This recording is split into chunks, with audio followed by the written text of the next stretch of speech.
This meeting of the Lafayette City Council to order. Please rise for the Pledge of Allegiance.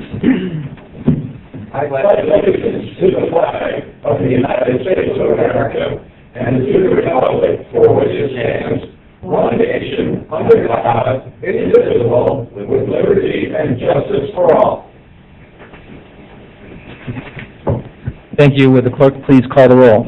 Heidi? Here. Clinker? Here. Reynolds? Here. Campbell? Here. Brown? Here. Allersmeyer? Here. Williamson? Here. Downing? Here. Meyer? Here. Quorum present.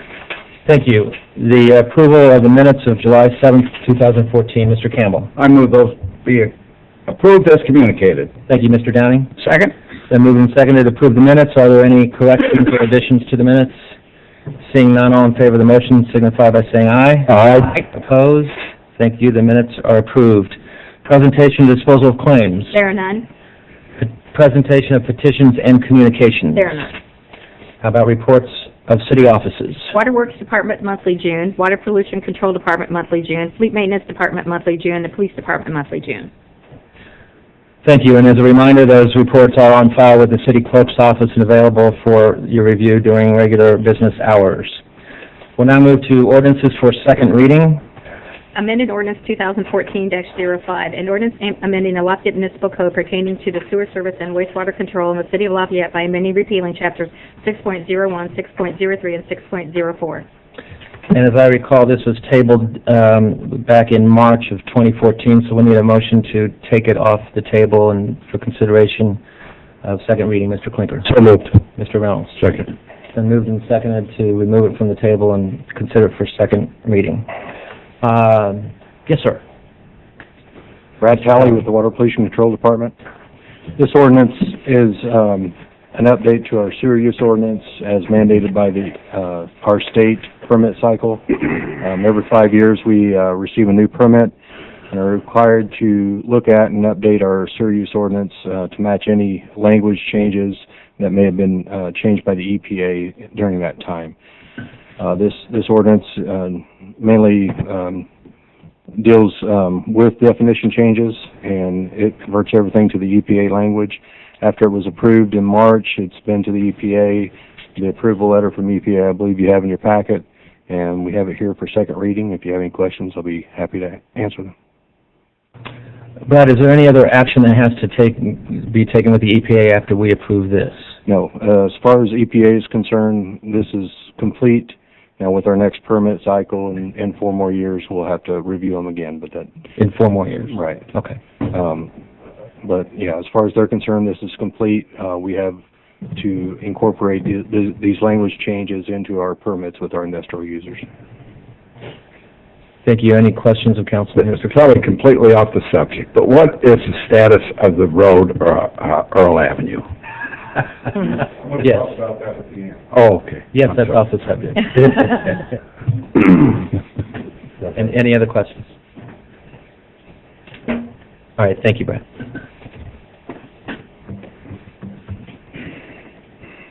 Any other comments of councilmen before I open up to the public? Any comments from members of the audience on this ordinance 2014-17? Seeing none, we'll have a roll call vote. Senate 05. Oh, I'm sorry, 2014-05. Yeah. Heidi?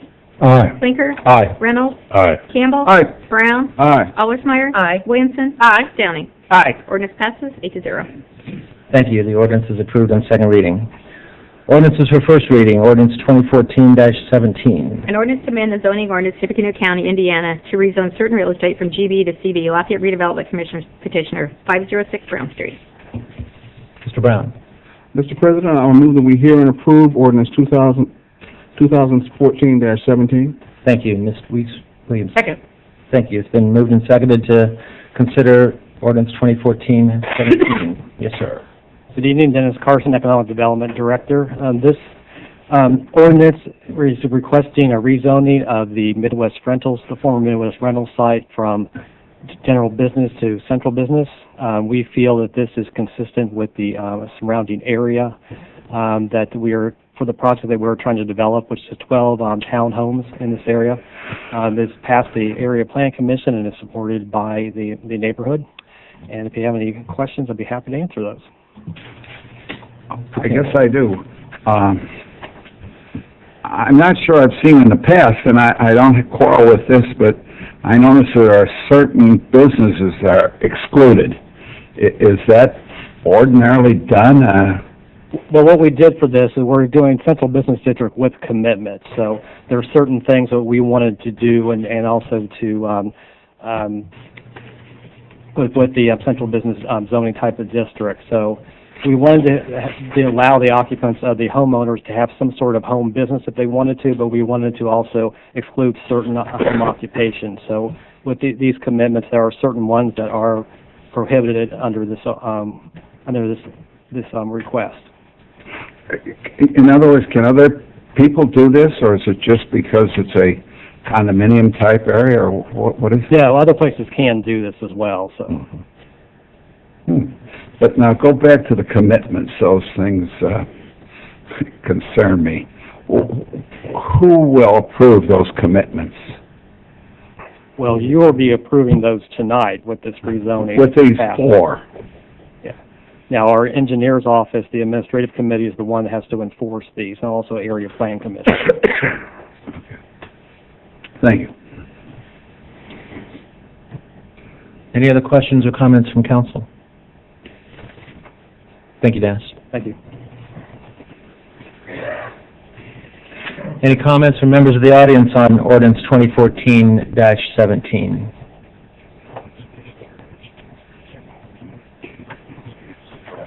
Mr. Hunt. Michael Hunt. My wife and I live at 602 North Hill Street, across the street from the property. This is the next step in, as far as my wife and I are concerned, a 21-year odyssey to change the property across the street from us to be a urban residential project. Akin to the concept that's being followed is that, again, the neighborhood created in 1999 for the brownstones and row houses on 5th Street. And when I saw the zoning to be changed to central business, I said, my God, what are you talking about? Because we had purposely, with Joe Bumblebird's assistance, when we went through rezoning, the neighborhood went through rezoning in 1998, 1997, we left general business classification on that property. Why? Because it allowed no residential use. Why is that of concern? Because apartment complexes are our enemy. We have fought them for decades. So then when a general business classification was replaced with central business, which basically allows anything as far as densification, no setbacks, no anything, and all kinds of uses, I said, whoa. But then the central business with commitments as presented to you all does in fact accomplish the objectives that we're after, which is simply stated, and you've heard it before from us here, we're interested in market rate, owner-occupied, urban housing designed to complement the surrounding historic properties, like maybe I live in. So we encourage you to support this. We're ready to see the developer stick a shovel in the ground. He's already, as we understand it, has sold 3/4 of the first phase of construction. So we're ready to go. We're ready to see some action across the street. It's nice to have a soccer field over there, but we prefer to see our dream come true with urban housing. And if y'all, and what I am speaking basically for ourselves, but kind of sort of as president of one of the three partners in this venture, which is the Centennial Neighbors Investment Group, LLC. Thank you. Thank you, Mike. Thank you for your commitment to the neighborhood. Yep. Any other comments by people in the audience on this particular ordinance? Any final comments or thoughts by council? We'll have a roll call vote. Heidi, Aye. Flinker, Aye. Reynolds, Aye. Campbell, Aye. Brown, Aye. Allersmeyer. Aye. Williamson. Aye. Downing. Aye. Ordinance passes 8-0. Thank you. The ordinance is approved. Going on to resolutions. Resolution 2014. Oh, yeah. I'm sorry. Ordinance 2014-18. An ordinance to amend the zoning ordinance to Tippecanoe County, Indiana to rezone certain real estate from I-3 to GB. Ruth Schaefer Family, LP petitioner, 91 North 36th Street. Pleasure of council. I move for passage of ordinance 2014-18 on first and final reading. Ms. Allersmeyer. Second. It's been moved and seconded to consider ordinance 2014-18. There... Representative petitioner. Representative, yes.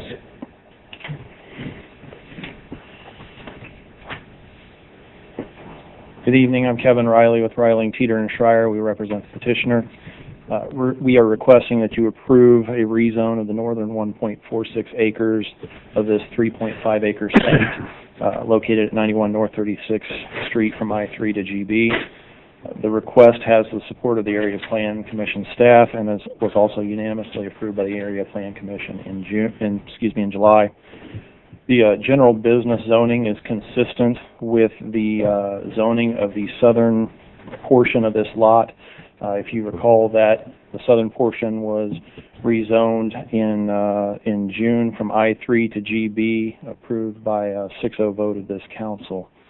The GB zoning is also consistent with the zoning along the north side of South Street from Earl Avenue all the way along, heading east to Starbucks out by I-65. The petitioner has a binding offer from a buyer to purchase the entire 3.58 acre site. The purchase is subject to a rezone, this rezone. The buyer is a successful sit-down restaurant, and they anticipate spending a few $1 million to develop this site. We've been asked who the buyer is or what restaurant is going to go in, and apologize that the buyer will not let us disclose what restaurant is going in, so I can't share that. The buyer requires the entire site for an 8,640 square foot building, 211 customer parking spaces, employee parking, 15-foot buffer yard along the northern boundary line, and then also green space requirements. I guess with respect to the restaurant that is going in, we can share that it is similar in size to an Outback, O'Charlie's, and also Olive Garden. So the petitioners are here. If you have any questions, Doug Anderson with Candor Realty is also here. He's involved in this transaction, and we're happy to answer any questions. We request approval. I guess I have a question. What assurance do we have that that lot will not be subdivided? Well, the buyers, the purpose of for the purchase of this property by the buyer is to develop that site into this large restaurant, which would not allow for the subdivision of the property in order to accommodate the restaurant. They're investing millions of dollars in the purchase, so that's the assurance that I can provide. You see, going backwards, you're not giving us what the buyer of that property is going to do there, which is fine. That is your prerogative, and every person that comes before us to rezone something. However, there's a lot of things that could go there, and if you told us a restaurant, we can't hold you to that. There's no assurance, and I started wondering when I saw this previous ordinance about commitments. I hate to go into those commitments; they're a little scary. But maybe we should look into that a little further and get some assurances. You mentioned the Caterpillar plant, who's put in a huge amount of plantings and things of that sort, screening. You can hardly notice their parking lot in there.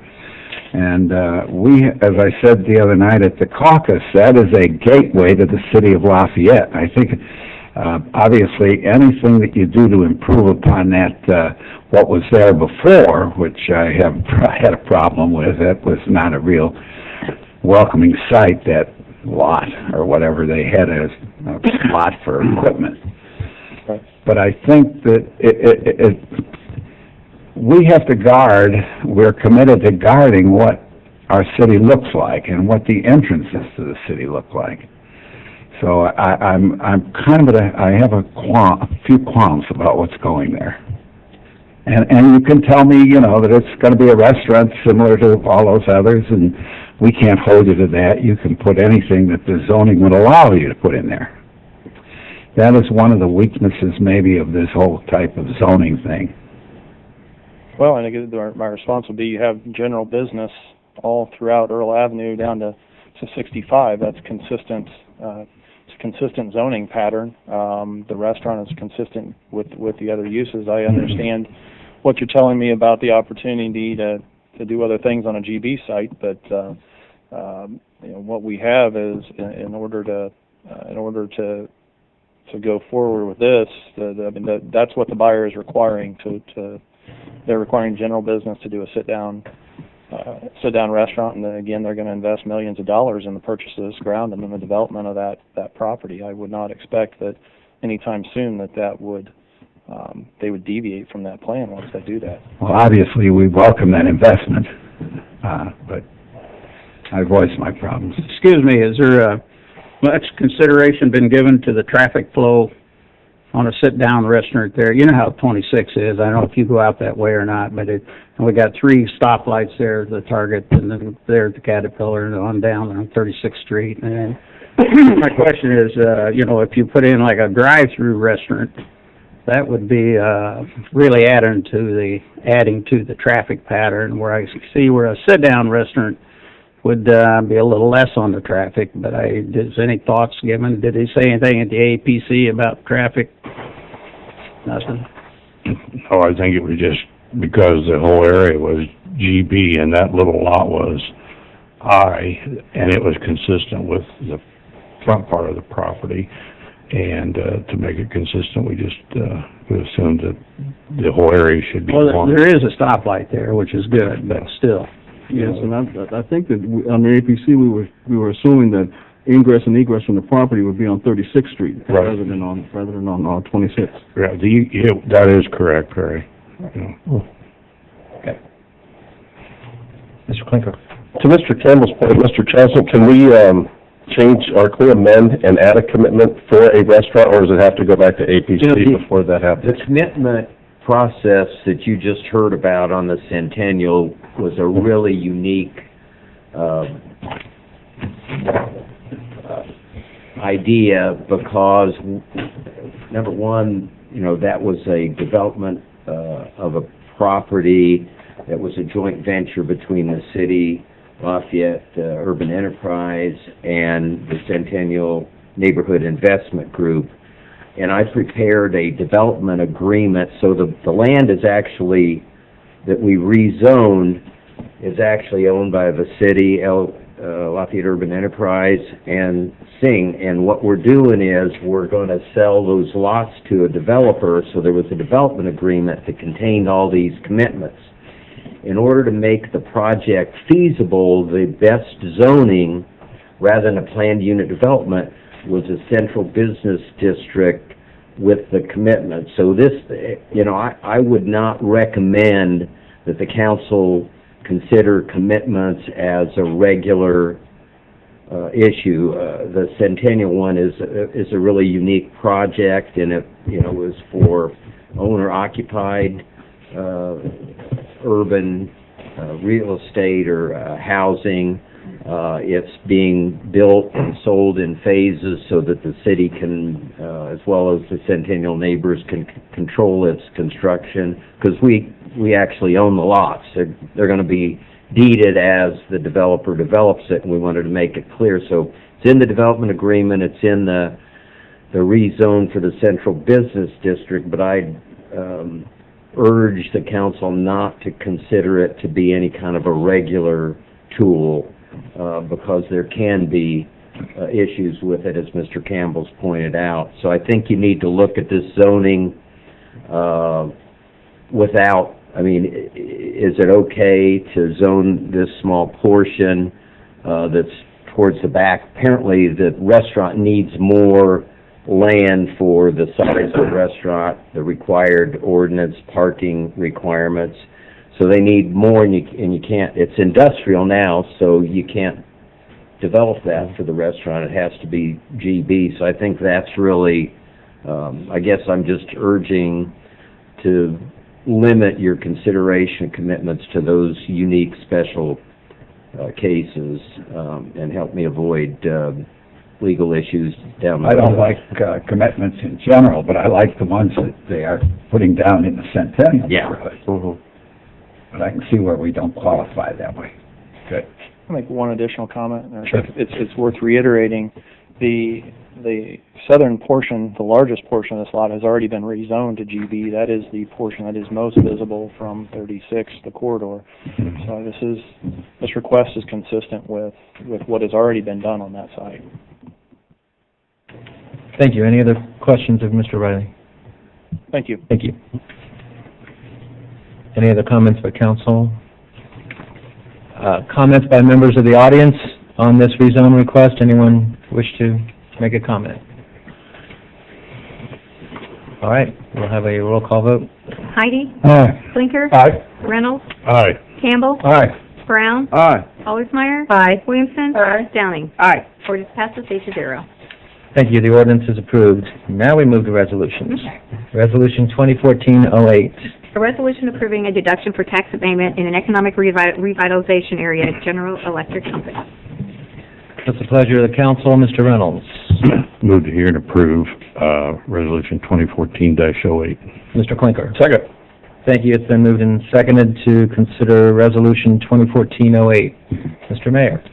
Mr. Chairman, ladies and gentlemen of the council, thank you for all your work here this evening. It's with great pleasure that I present to you this next resolution concerning our GE Aviation project that will take place here in the city of Lafayette. I know most of you are very, very familiar with that, but just for a brief recap, this new engine facility will manufacture and assemble the LEAP engine, which is the next generation of jet engines in the aviation industry.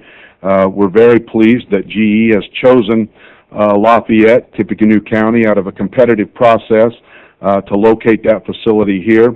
When the facility reaches its initial capacity, it should be about 200 jobs that pay roughly $75,000 a year. So this is a tremendous opportunity for our community.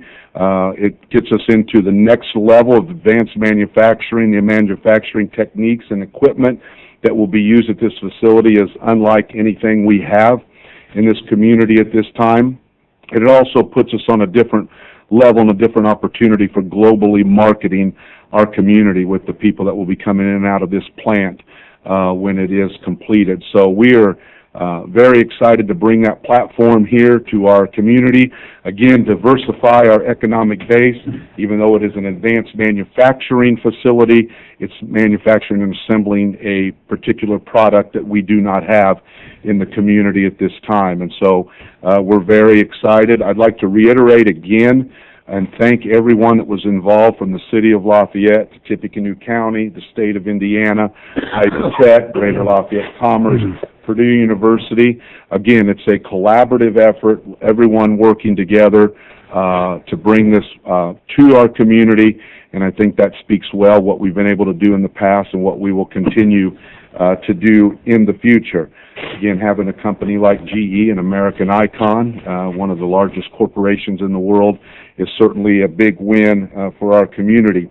I'd also like to thank this council for several years ago, sticking with me and all of us as we looked at developing the shovel-ready industrial site where GE will be located. As you know, that was nothing but an open field, and we spent the money to put in the water and the sewer and the drainage issues, and we worked on Veterans Memorial Parkway, and pleased to say now from that investment early on, we have GE coming, we have Nanshan, we have a new FedEx terminal, we have Heartland Automotive.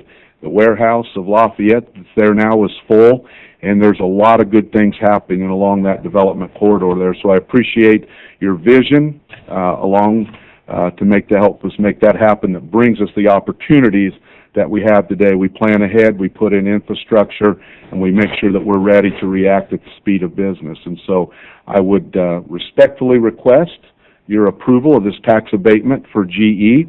At this time, before we move forward, I will introduce to you Eric Matson, who is the general manager, will be the manager of the plant.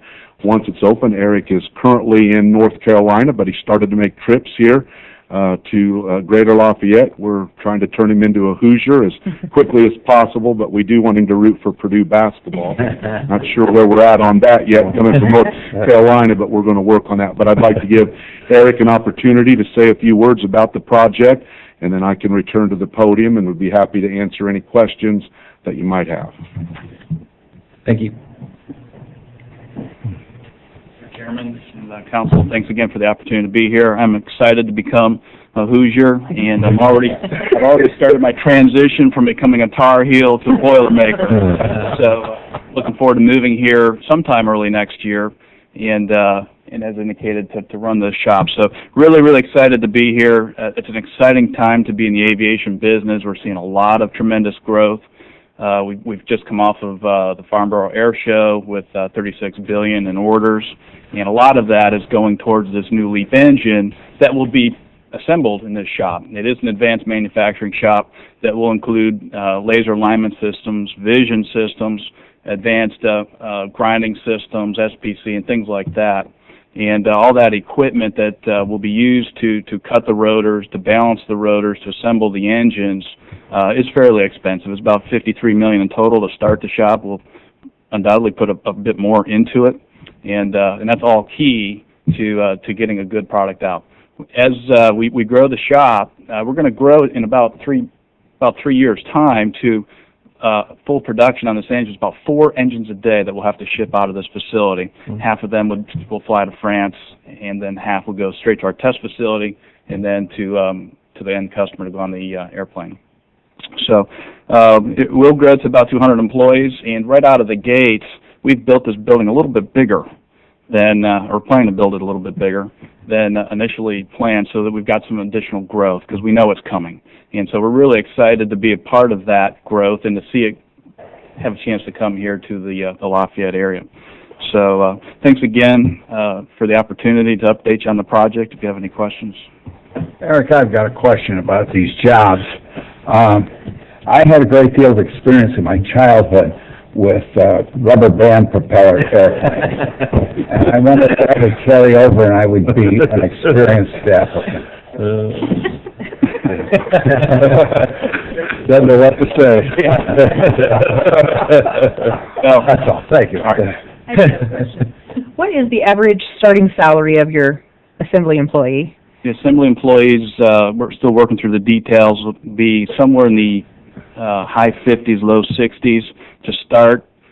It's going to be a graduated system that, based on experience, based on time, based on proficiency, they can continue to grow, and it will take at least 4 years to grow to the top level, but it is based on their performance and their abilities. Okay, thank you. Mr. Clinton? I think you answered this question because you said they'll leave here for testing. One of my coworkers asked, are they going to do the frozen chicken test here, where they get thrown in there to see how the blades react? No, there would never be any frozen chicken testing here. It sounds like it might be a job for Mr. Campbell. Yeah, frozen chickens would damage the engines. We have to thaw them first and actually go to the hospital for x-rays and make sure there's nothing in them. What's the cost of your engines? I mean, to the people? You're making 4 a day, right? 4 a day. Yeah, I can't share the cost of the engines. I can say that the price that we sell the engines will range from about the $11-12 million range to the larger engines approaching $20 million.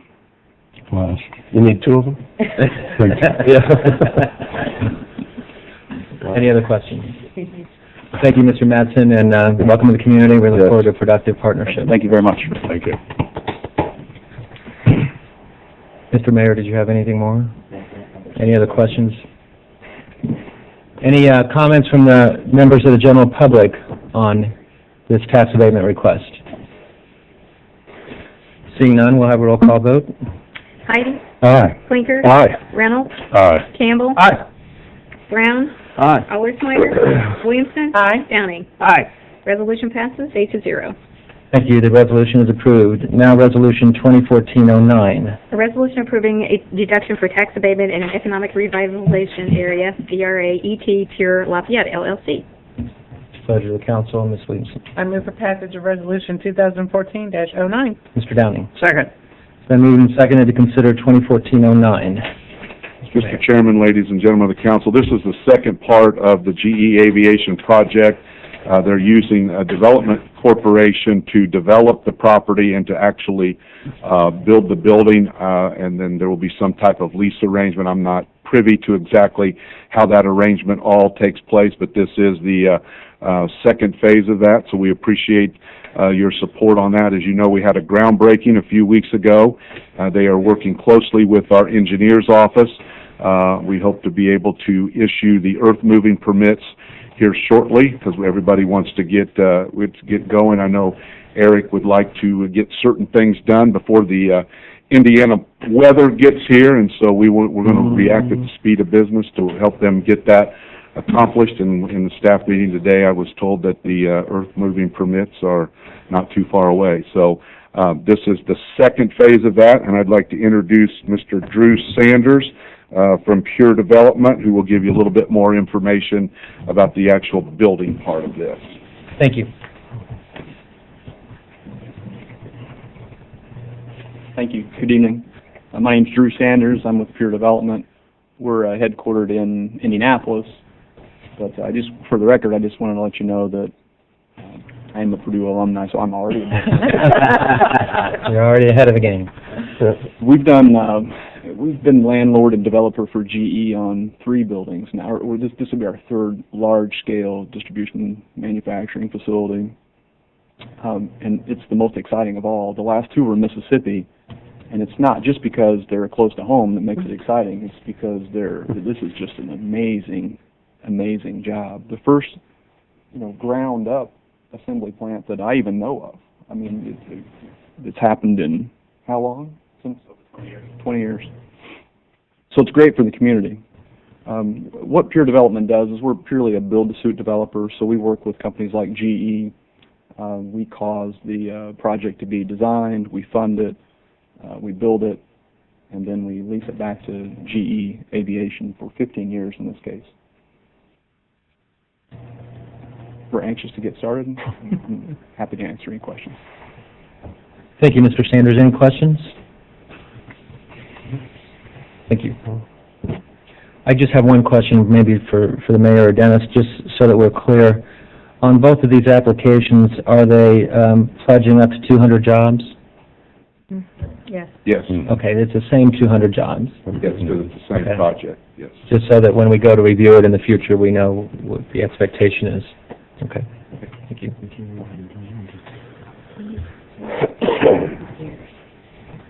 I feel a home and homecoming with Do we have to state the number of years? Is it already in the I think it's in the, Sometimes it's not flagged. yeah, and I think this That's one's 10 years. filled out. It's 10 years. Okay. It's on both of them. Any comments from the public on this resolution for Pure? Seeing none, any comments from council? We'll have a roll call vote then on this resolution. Heidi? Aye. Clinker? Aye. Reynolds? Aye. Campbell? Aye. Brown? Aye. Allersmeyer? Aye. Williamson? Aye. Downey? Aye. Resolution passes 8-0. Thank you, the resolution is approved. Okay, moving on to Resolution 2014-10. A resolution designating the Board of Works and Safety as the approving body for the Bryan Memorial Grant applications by the Lafayette Police Department, and that's Burns, sorry.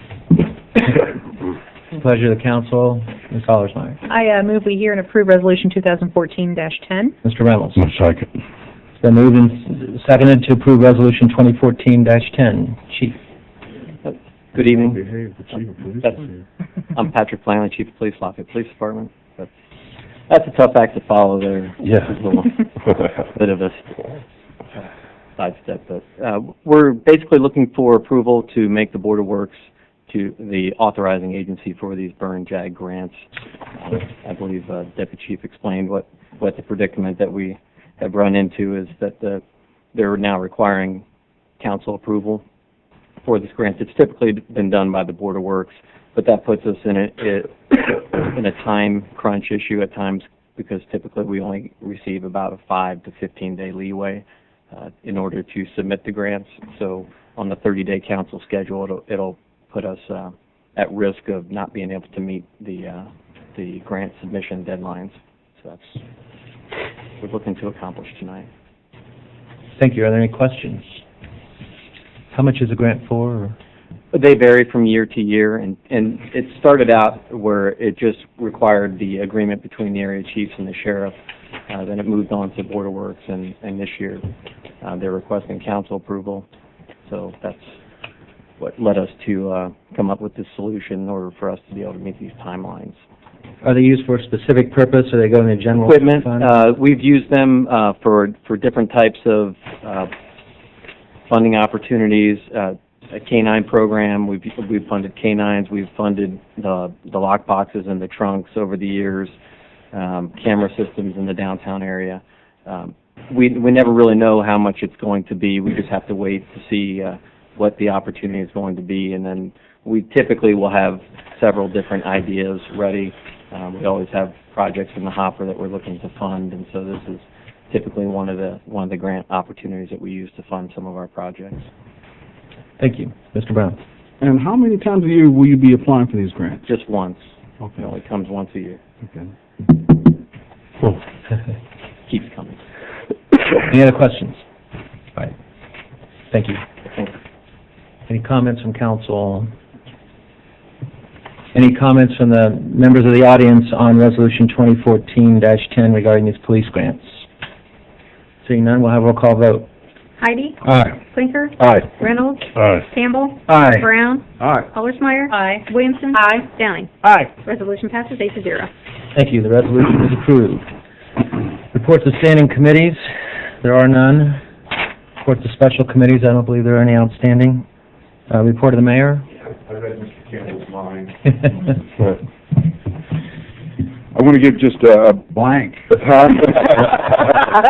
You're doing quite well. Pretty deep. I'll give a couple of brief updates because Dennis Carson also has his department head update today, but I did want to bring you up to date. We had our big staff meeting this morning that we have, and just to bring you up to date on a couple of the projects.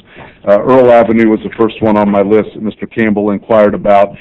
Just to recap a little bit, because I think this has got lost a little bit in the discussion, that the Earl Avenue is not a road project. Earl Avenue is a CSO, combined sewer overflow project, that the reason the road is tore up is because we're putting gigantic pipes into the ground. And so when we started that process, we told everybody that it would take about 2 years, and we're close to being on schedule for that, where we hope to have the road back in by the end of this year. We have all the pipe lined and all the pipe in, basically from South Street up to Main Street and part of State Street coming back towards Main Street, and we started putting in some of the road back in between Main and Kossuth. And so we're about on schedule where we told everybody would be. If you remember, when we started the project, the first sets of pipe that we put in the ground were 108 inches in diameter. You can drive a small car through it. So I think that's got lost a little bit in the mix, that most of the work is underground now where you can't see. We put in 108-inch pipe, then we were down to some 90-inch, and now we're down to 84-inch pipe, which is still very large pipe, and you have to put in all the structures, you have to make all the connections with everything, and then tie it into all the other systems that is influenced by Earl Avenue. So we appreciate everybody's patience, but we are starting to put the road back in as we speak on part of that project, and we'll continue to do so, and we do hope by the end of the year all the road will be back in from South Street up to State Street. May have to come back in the spring, we probably will, and put in some of the sidewalk and the trail and a few of those things, but the roadway will be open. The benefits of the project, just to reiterate that again, when it's done, it will meet our EPA mandate that we're required, our 20-year plan that all of you folks approved, the EPA mandate to eliminate raw sewage from flowing in to the Wabash River, and we've done a series of projects, including the tunnel that we mined underneath downtown, the Pearl River lift station, the Cincinnati Street tunnel extension, and now this giant project, which is 7 miles long. If you go from Earl and south, up Earl Avenue, down State Street, behind the Jeff football field, we've built the stormwater park. We've bored underneath 18th Street. We have the retention areas over behind Cary Home and the Y put in.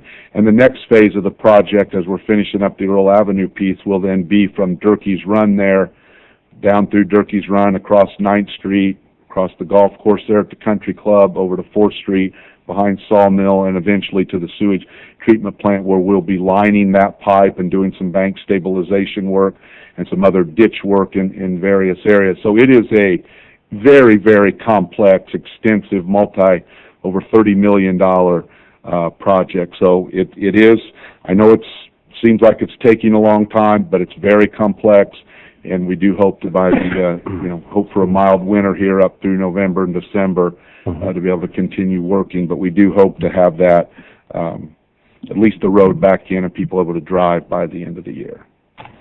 Thank you. Okay, thank you. Is it fully draining then, Tony? Is the drainage part of it working then? Well, it's not all connected. It was not all connected. That's the other piece that, again, the other benefit besides the 1,000 acres, most of you know that off the CSO, it will also drain 52. That's the reason 52 doesn't drain, is because when it gets to Earl Avenue, the pipe is full. So with this new capacity, when we do the middle section of Sagamore Parkway, it will now drain the basements that flood in the Columbian Park neighborhood. We should take care of that. Should take care of all that too, and should be in good shape for generations to come. They won't have to go through this after we're gone. Quick update also on Sagamore Parkway, because we continue to move on Sagamore reconstruction. You've probably seen that we recently have paved the section from the entrance of Home Depot to McCarty Lane. We did 3 different types of we did slag coat, some base and binder, and top coat on that. That middle section, it's much nicer.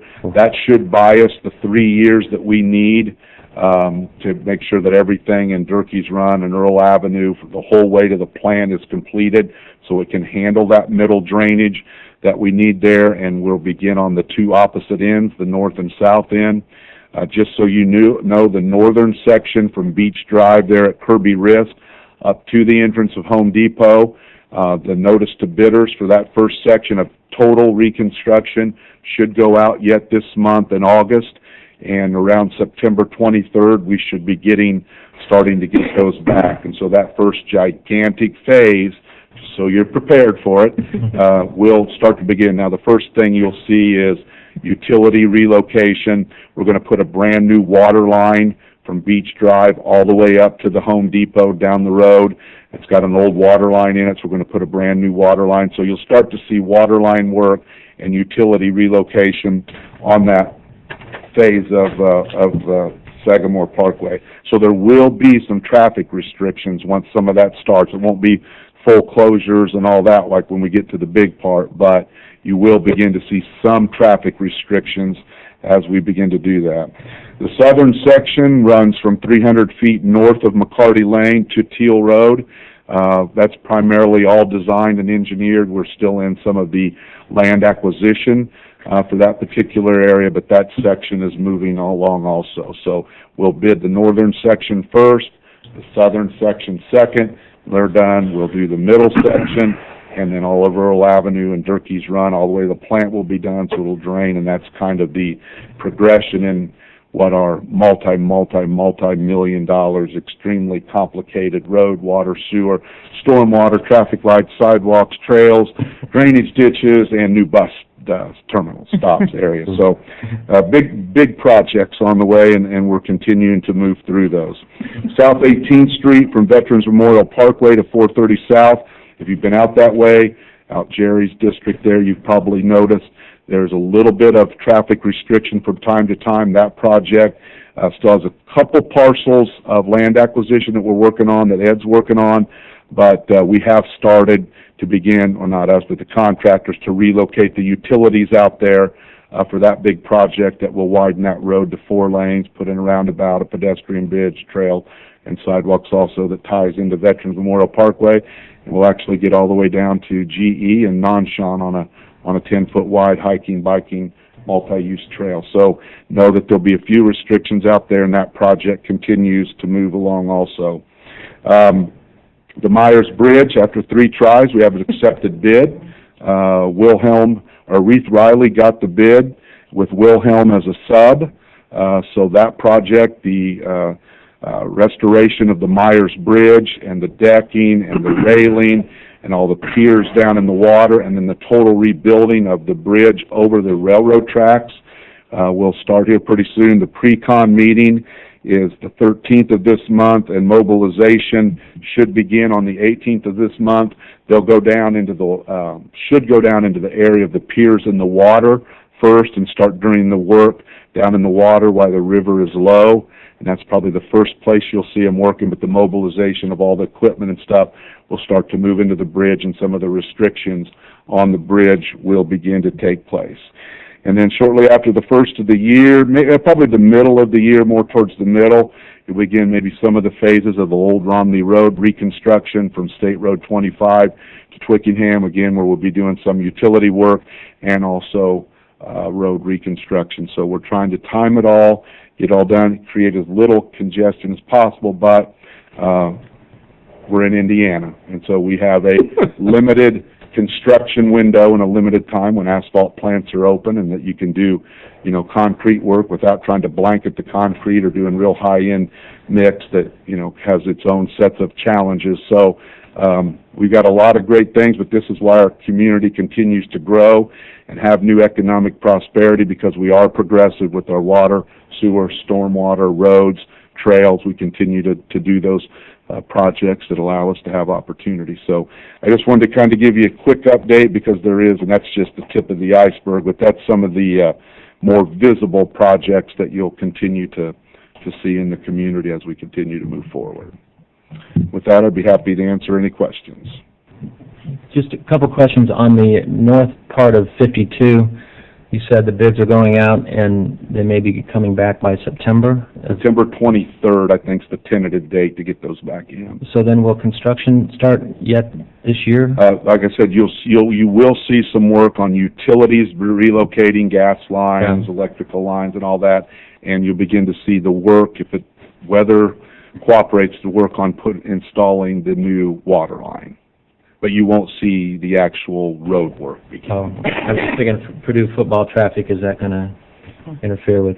For about the next 3 seasons. But we do different phases, yeah. And then on the Earl Avenue, you said sidewalks and trails. Is there a trail in addition to the sidewalk? Yeah, there's a trail that will run from the stormwater park at Jefferson High School there that will tie in to the trails that we put on Earl Avenue, and it will go all the way down to Union Street and come behind, because the Sagamore Parkway project also has a trail on it, and you will literally be able to get from Jeff High School, the area of the Y back in there, to Munger Park down off Greenbush Street on a 10-foot wide multi-use trail. We have 18 miles of paved trail right now. In the next 2 to 3 years, we should be somewhere between 25 and 28 miles of paved trail. Great.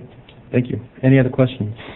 The mayor thanked us earlier for our foresight. Thank you for your foresight. There's some great announcements tonight and some great projects there, and thank you and the city employees for your hard work. All right, thank you. Okay. Thank you. Miscellaneous and new business, anyone have anything? All right, department head update, Mr. Carson with the Economic Development Department. And Dennis Carson, Economic Development Director, give you the highlights of some of our projects over the past several months. These projects have been financed and funded through tax increment financing through our Redevelopment Commission. As we heard tonight, we've had a lot of success in the past year with GE, Non-Shaw, and many other companies coming to our area. And with that, we're starting to run out of industrial land.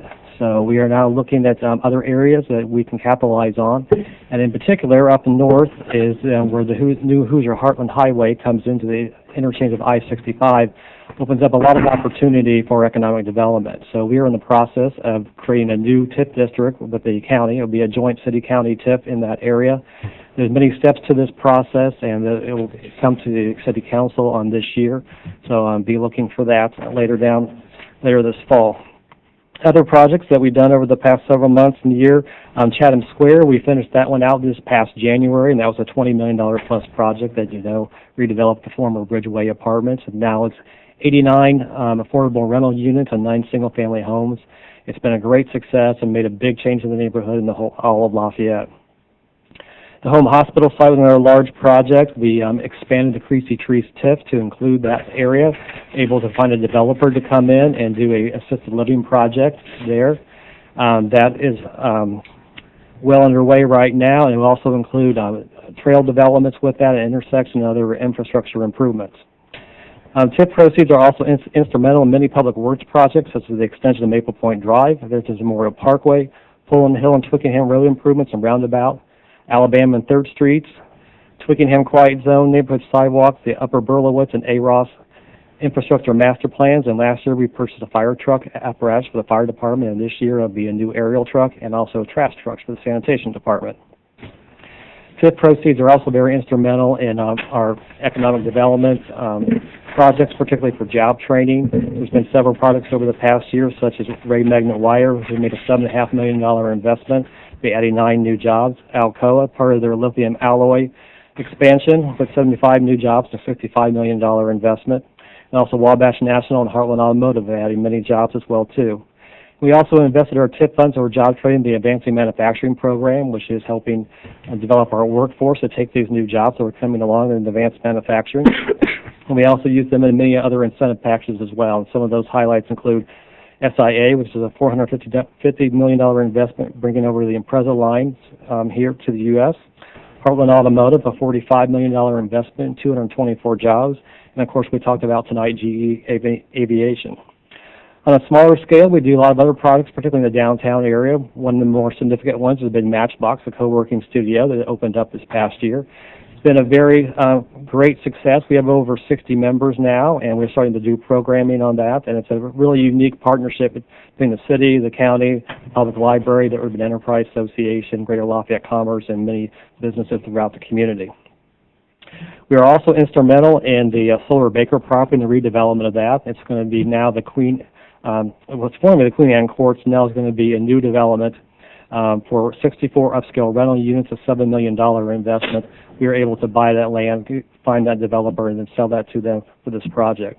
Centennial Townhomes, which we mentioned earlier tonight, we had the rezone on, another project that we're heavily involved in. We have a developer on that, John Teeble, who will be breaking ground on that within the next month. We also working with the Parks Department on the South Tip Park, and I believe the playground equipment will be going in this week on that. And we really thank SIA for all their efforts in the fundraising for that particular project.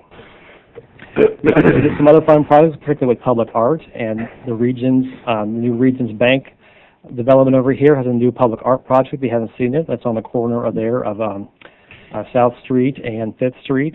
And then we're also working on a project with Zach Medler, a Small Spaces project that's doing some street art throughout the downtown area.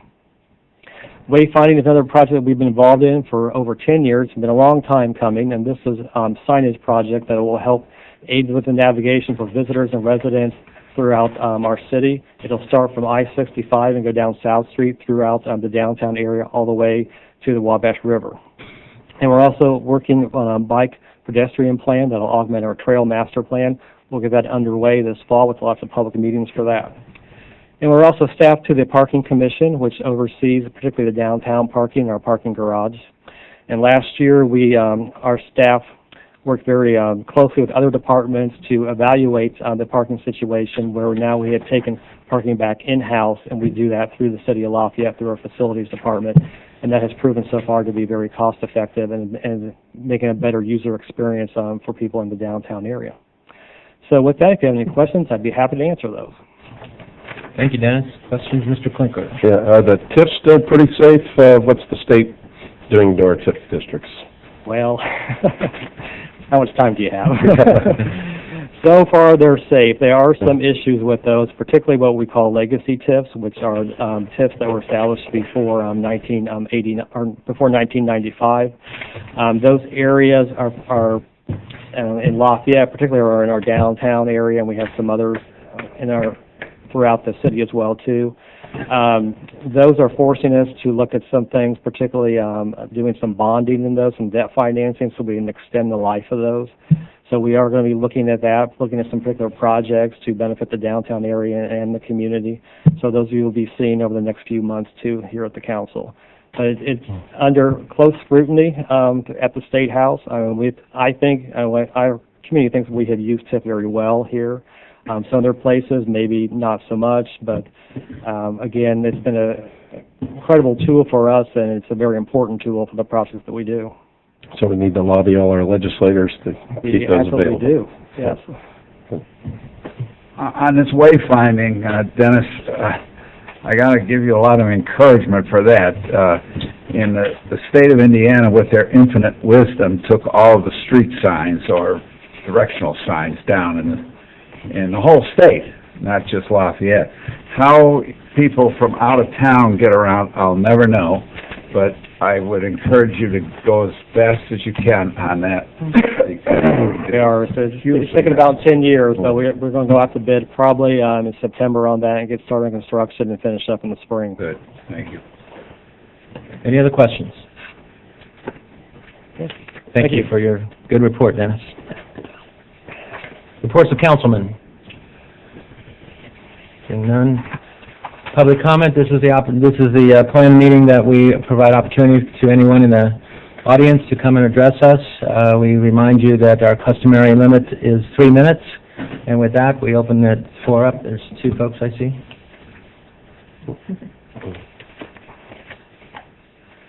Lloyd Wells, 3717 Rawlings Drive.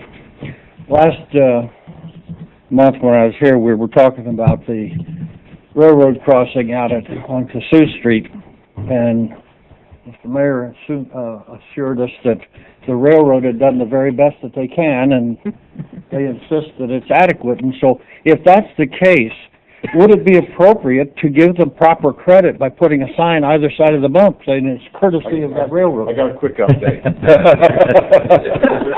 Railroad has agreed to come back and fix it, and as soon as we get the next side of Earl Avenue poured between Main and Cassuth, so Wabash National doesn't get cut off, because we can't shut off Cassuth and have Earl shut off at the same time.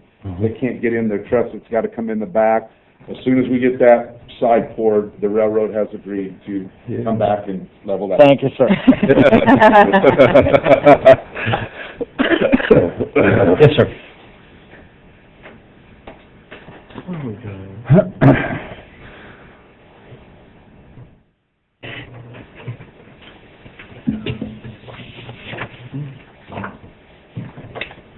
How you doing, Bill? Thank you.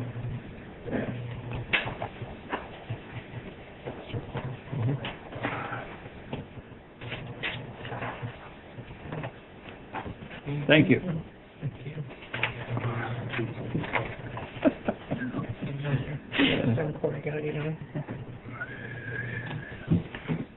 Hello, my name is Bill Moore. Although I live at 8143 Old State Road 25 North, I was raised in Lafayette and graduated from Jeff High School.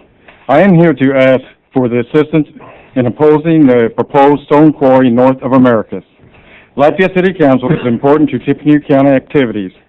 It appoints 2 representatives to the Board of Zoning Appeals. The BZA will hear a request of variance and special exceptions to the zoning ordinance near Americus. Your support can be in the form of a resolution or a letter of support to be read at the BZA. How will this site affect the city of Lafayette? Besides the possible flooding that I talked about the last time I was here, the source of Lafayette's water could be compromised. Lafayette has one of the best aquifers in the United States and doesn't worry about their drinking water supply. The Taze aquifer system runs from North Carolina through West Virginia, Ohio, Indiana, Illinois, to Missouri. Logansport, Battleground, West Lafayette also get their water from the Taze River. Delphi is researching the possibility of using the Taze for their city water supply. Where the Rogers Group wants to put their quarry is next to or very close to the Taze aquifer system. The Taze is 250 feet to 300 feet deep. The quarry wants to dig 420 feet deep. I'm not a geologist, but if you dig deeper than the water table, water will seek its own level. Blasting will crack the stone surrounding and protecting the ulfra, and the water will go to the quarry pit. It may take 10 to 15 years, but do you want to take the chance with your drinking water? When the water fills the quarry pit, will it lower the water table?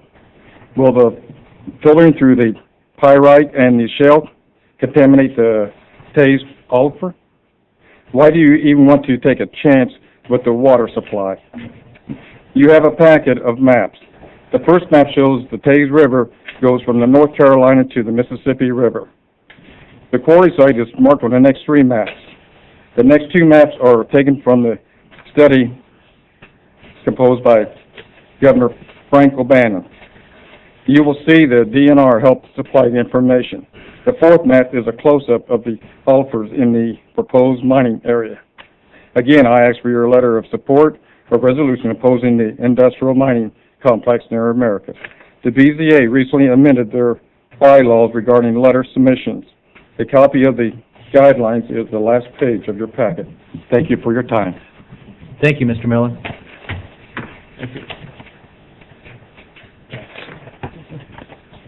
When is the next meeting that they've got? As of today, Changed today.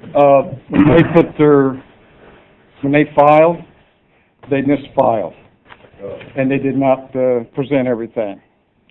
So it will be now September if they present it. If they don't, it'll be later on. So it's a ongoing thing.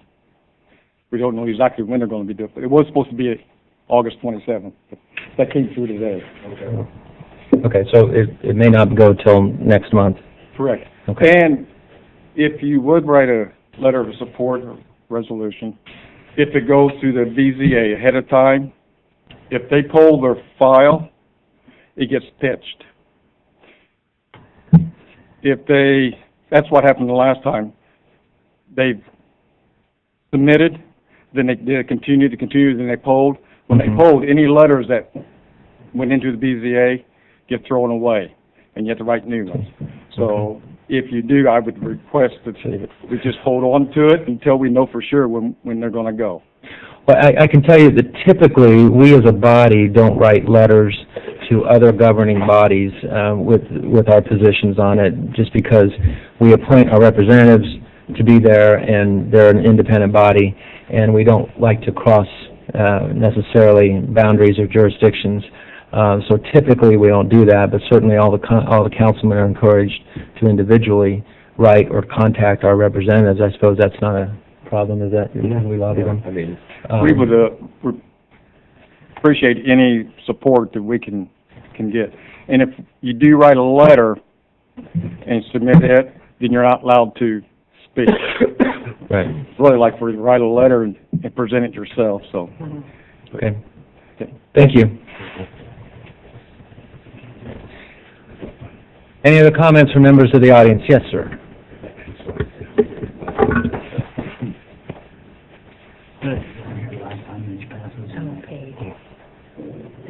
My name's Jim Page. I live at 1506 Durango. I visited the council a couple months ago. I thought I would just give it some time to run its course, but I was asking for an amendment, I think an amendment to the parking ordinance. And since then, I've had a few more visits from the truck driver, and one of the pictures I'm showing you now, I didn't get it taken in time, but he had the truck broken down, and it looked like he was repairing a garage right there, right beside my house. So it's actually gotten worse. I know you'd asked Mr. Chosnick to investigate that. I don't know what's been done with it. I know it's not nearly on the priority level of things that you attend to a lot, but my final thing I said the last time, I'll repeat, none of you would want this parked beside your house. None of you would. So, and there's nothing in the amendment we discovered last time to cover it. So it needs to be, I don't know, added to, amended, or something. I brought back pictures because my council person wasn't here, and I think Lonnie wasn't here, and some other people weren't here, so I wanted to see what we were talking about.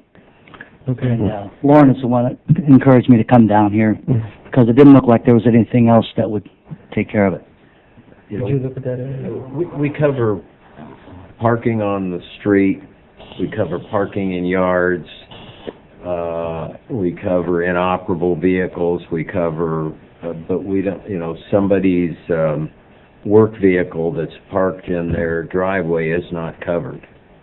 And so, how far we can... It doesn't fit in the driveway. It fits this far over the driveway. I mean, it's that big. It's a matter of how much the council wants to regulate. I mean, if they want me to see if I can draft an amendment that will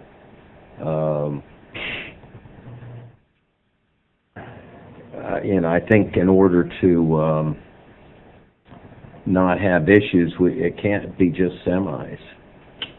Because how do you distinguish, between a semi or somebody's one-ton work truck or somebody's motorhome? I understand it's an issue, but it's more complicated than this individual's issue, because we also have. I think the solution is to try to. This is a rental house, is that right? It is. Is to try to maybe communicate with the landlord. I've done that with the tenant. I've done that so many times, and they won't even listen to my call or return a message. I live in Indianapolis, and how long's this tenant been there? Well, this tenant actually is one of the better tenants we've had until she divorced her boyfriend and got a new boyfriend who drives the truck. But we had pit bulls raised there.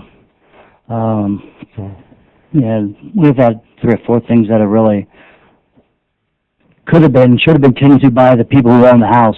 But they won't respond to me about that. They won't even take my calls now. I've tried to talk to them. I met them the first day and said, so happy that a young couple is buying this house. And I saw this look on their face. And man, they said, well, we're going to rent it. Oh, great. But we promise you that we'll keep it up to standards. And they've done nothing to it.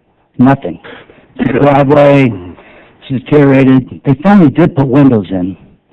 When you said that it's not on the driveway, is it over into your property? No, but to keep it off of my property, it extends about a wheel onto their yard. Okay. The police stopped there and asked him to pull it off the yard one time. They've asked him to keep it out of the front, which the ordinances are in effect for those. But nothing covers this huge monstrosity. And a realtor, my wife and I are trying to downsize, and my realtor said to me, you better hope nobody sees this truck sitting here and nobody will buy your house. This is an issue to me and to my neighbors. They'll speak and sign things if they need to, but they've left it up to me to come and talk to you about this. Are there other communities with ordinances that would address that, Ed, or do you know? I've seen it addressed in neighborhood association bylaws that restrict the types of vehicles that can be parked unexposed, but I don't recall seeing, I think if it had the trailer hooked to it, it's not attractive. I'm not, happy with them when I'm driving on the interstate, but, I'm not sure. You'd be less happy with it if you looked out your window and that's all you could see. What about the noise? The noise is also, right. And the fumes. It starts it up in the wintertime, and the fumes come right into our home. And that's when we called the police a couple times, when that happened. He starts it up in the winter and lets it warm up. And oh, yeah. For hours. Is there anything with an industrial vehicle needing to be fenced, or, like an I-3, if you have an area that holds inventory or trucks that have to be fenced, is there anything? Well, like that?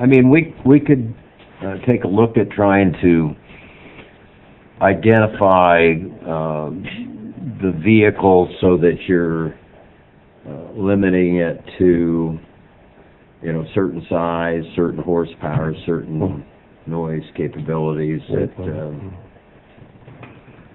Is there anything in the law that, you know, as a vehicle's across the sidewalk or extending out into a street or blocking obstruction like this obviously is, that he can't be ticketed with?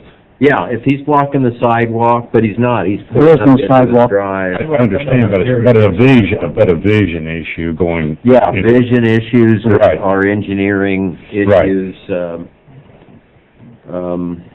Jim, if a sidewalk was in there, how far would this guy extend into the sidewalk? It might not extend on the sidewalk if they build a sidewalk to the street. If they take part of our yards, it would cover over the sidewalk. He backs it up as far as he can. The wheels are back as far as he can to that little porch in front of their house. So it would extend over a sidewalk if there were a sidewalk there. Build a sidewalk. Come out and give him a ticket. Let's take a look at it from a height standpoint. Right. Yeah, visual. Yeah. Deal with this height. Thank you.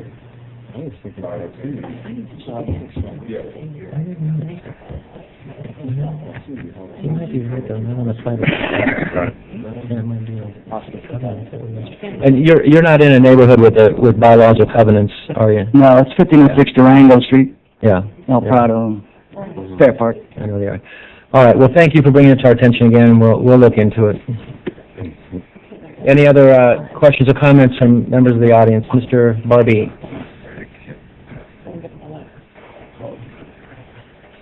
Perry Barbie, 3700 Redbud. Like to publicly welcome GE to our fine community. It's a great community. I've been here for almost 30 years and I love it here. As all you here at the council and everyone at home knows, tomorrow is the 31st annual American Night Out. I encourage everybody to do something with their neighbor. Introduce yourself. If you haven't seen your neighbor in quite a while, introduce yourself again. Be acquainted with your neighbors. If you don't have anything to do, you go to, there's tons of stuff here in our community. If nothing else, buy a neighbor at the Coast World Series of soda tomorrow. Let's try to be more friendlier than we usually are. That's what's wrong with this country. We're not friendly enough to our own neighbors. We did a lot, as the mayor said, we did a lot of good things this year. It's almost amazing when you look at the list of all the great jobs that's come to our community.